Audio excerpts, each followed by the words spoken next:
Selamat pagi sahabat holistik dimanapun berada. Berjumpa kembali dengan saya Sinta. Kali ini saya mau bercerita tentang kisah seorang wanita. Saya beri judul Mati Rasa Karena Suami Selingkuh dan Meninggal. Ini adalah kisah wanita usia 50-an, sebut saja namanya Ani. Dia baru kehilangan suami akhir tahun lalu. Dulu menikah dengan latar belakang pernikahan ta'aruf, yaitu menikah tanpa proses pacaran. Mengalami masa-masa perkawinan di awal-awal yang sulit penyesuaian. Pertama, karena baru kenal. Kedua, memiliki karakter yang berbeda, bumi dan langit. Plus ditambah masalah-masalah yang lain, keluarga, mertua, ekonomi, dan lain-lain. Tapi akhirnya bisa menjadi cinta. Lagi cinta-cintanya sama suami, 5 tahun perkawinan sudah diuji. Suami berselingkuh dan terus berlangsung dengan banyak wanita yang berbeda-beda. Hanya saja bukti-bukti tidak kuat, suami selalu tidak mengakuinya, dibilang mitra kerja, partner bisnis, dan lain-lain. Dan istri karena cinta menafikan semuanya dan tetap memandang suaminya tidak bersalah dan baik-baik saja. Dan mencapai puncaknya baru diketahui setelah perkawinan 15 tahun. Ia pun menjadi benci sekali dan mati rasa sama suami ini. Ternyata emosi-emosi terhadap suami ini ada kaitan erat dengan emosi-emosi terhadap ayahnya dulu. Ani memandang dulu bapaknya sebagai ayah yang hebat dan sempurna. Ternyata saat meninggal terungkap bahwa ayah ini memiliki istri dan anak yang lain tanpa sepengetahuan keluarganya. Dunia ini serasa runtuh bagi Ani, dan ia pun berhenti mempercayai makhluk yang berjenis kelamin laki-laki, bahkan berjanji pada diri untuk tidak menikah karena menyakitkan.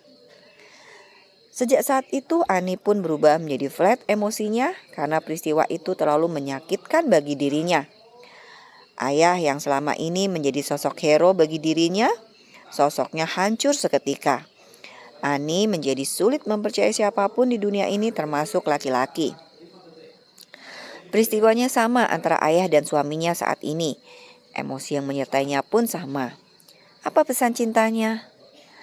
Ada pelajaran di sana yang belum Ani pahami, sehingga diberi remedi lagi berupa pelajaran yang sama melalui suami ini. Kembali ke Ani dan suaminya, ada satu kejadian. Ani pun bisa mendapatkan bukti-bukti dari persingkuhan suami ini, bahkan sampai bicara face to face terhadap selingkuhan suami ini. Ani pun meminta pisah dan berniat keluar dari rumah. Budi, suaminya pun tersadar bahwa ia telah melakukan suatu perbuatan yang besar, dan itu menyakiti hati istrinya ini. Wajar bila ia marah dan terluka. Singkat kata, suami pun berubah dan berusaha menjadi suami dan bapak yang baik bagi keluarga ini. Benar-benar berubah.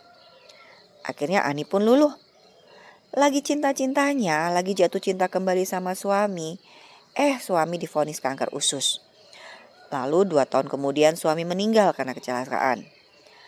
Ani pun menyesal yang teramat sangat, datang ke terapis dengan emosi penyesalan yang kuat yaitu level 10. Karena rasanya menyesal dulu telah berbuat kesalahan yang besar terhadap suami ini.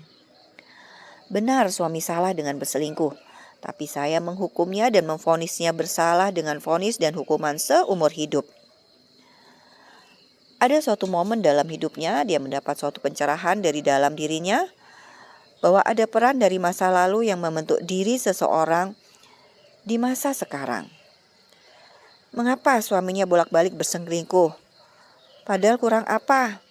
Suami ini hafiz Quran, dosen filsafat dan pendidikan agama Islam, pembicara, ustadz, ilmu hukum dan ilmu agamanya tentu sudah sangat tinggi. Tetapi kenapa bisa melakukan perbuatan selingkuh seperti ini? Ternyata masa kecilnya suami ini susah. Ditinggalkan oleh bapak sejak kecil, hidup susah, saudara banyak, ibu yang harus pontang-panting mencari nafkah untuk menghidupi keluarga. Tentu tidak ada lagi yang tersisa cinta dan perhatian dari ibu ini ke anak-anaknya. Sehingga peran dari pikiran bawah sadar suami ini kuat sekali mempengaruhi diri suami saat ini. Tangki cintanya kosong. Ini yang berusaha dia penuhi dengan mencari cinta dari para perempuan-perempuan yang dipacarinya ini. tidak hanya dipacari, tapi sampai dinikahi. Ani begitu rindu pada suami dan sangat merasa bersalah dengan semua yang telah dilakukannya dulu terhadap suami. Saya ingin mengulang satu hari saja suami ini hidup kembali dan mengatakan I love you so much. Minta maaf atas semua sikap dan perlakuan saya dulu terhadapnya. Emosi menyesal level 10, tapi waktu tidak bisa diputar kembali. Semua jurus sudah dicoba untuk memproses emosi menyesal ini yang ditandai dengan menangis. Diproses dengan jembatan emosi, mundur ke masa lalu sudah dilakukan. Diproses dengan ego personality sudah dilakukan. Emosi sedih dan menyesal tetap ada dan menangis terus. Akhirnya dilakukan insight from the future. Bawa maju ke masa depan 5 tahun dari sekarang. Kalau Anda tetap dalam kondisi yang sedih terus begini, coba lihat apa yang terjadi pada diri Anda. Duduk di kursi hitam, kata Ani, rambut putih semua, awut-awutan, mata bengkak, dan menghitam karena gak pernah tidur dan setiap hari menangis, lemah, dan sakit-sakitan. Mau begini terus, Ani? Coba lihat sosok suami yang hadir menemani Anda. Apa yang Anda lihat? Suami tidur di samping, kesakitan, dan juga sakit-sakitan. Habis itu nangis lagi. Sekarang lihat di samping Anda, ada pintu merah. Pintu ini kalau dibuka adalah kehidupan yang terang benderang, cerah ceria, hidup yang menggairahkan, penuh optimisme dan kebahagiaan. Bisa dilihat pintunya? Bisa. Kelihatan ada sebekas sinar dari celahnya, kata Ani. Ayo, kalau gitu buka dan melangkah ke sana. Terus pintu pun terbuka, dan apa yang kamu lihat di sana? Saya melihat diri saya lagi di atas panggung dan didengarkan oleh ribuan orang di sana. Saya sedang memotivasi para penderita kanker. Saya sejak suami meninggal dan punya kanker ini merasa seperti terpanggil untuk membantu orang dengan kanker ini. Karena saya merasakan sendiri bagaimana rasanya mendampingi orang dengan sakit kanker. Apa yang Anda lihat? Di manakah suami? Di samping panggung, kata Ani. Dia tersenyum, bangga pada saya, wajahnya cerah, muda sekali. Ani pun menangis lagi, tapi kali ini tangisnya berbeda. Bukan tangis kesedihan ditinggal suami dan rindu sama suami, tapi tangis karena memori tentang suami ini telah kembali. Karena sejak suami meninggal, yang terbayang ketika mengingat sosok suami adalah ekspresi saat dia sakit di rumah sakit, dan saya selalu sedih dengan memori ini.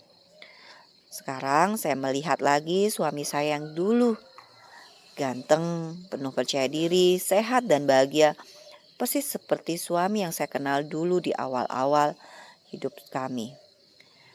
Ani pun tersenyum bahagia. Jreng-jreng, dicek emosinya.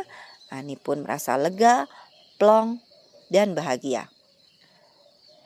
Saat pendalaman masalah di awal, yang dia ingin selesaikan adalah emosinya yang tumpul.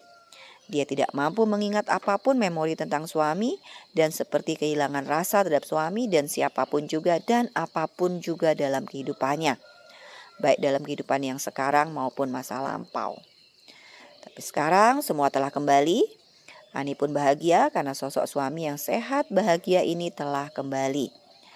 Selama ini dia selalu sedih karena sejak suami meninggal, yang dia ingat hanyalah memori tentang suami yang sakit dan menderita di akhir kehidupannya. Bonusnya, saat tulisan ini dibuat, Ani pun menyampaikan, sejak suami meninggal, berat badannya naik 10 kilo, karena setiap kali dia sedih, rindu, suami, merasa kesepian, menyesal, dia lari ke makanan. Sebagai terapis, kami menyebutnya emotional eating, yaitu makan karena sebab emosi. Sejak terapi hingga kemarin beliau mengabari dengan gembira, Ani tidak lagi mencari makanan, tidak sebentar-bentar lapar dan mencari makanan, karena emosi-emosi yang muncul terkait suami ini, sekarang dia mampu menahannya, karena emosinya telah selesai diproses. Wah, saya sebagai terapis juga ikut senang, bisa jadi obat langsing nih. Salam sayang selalu. Sinta.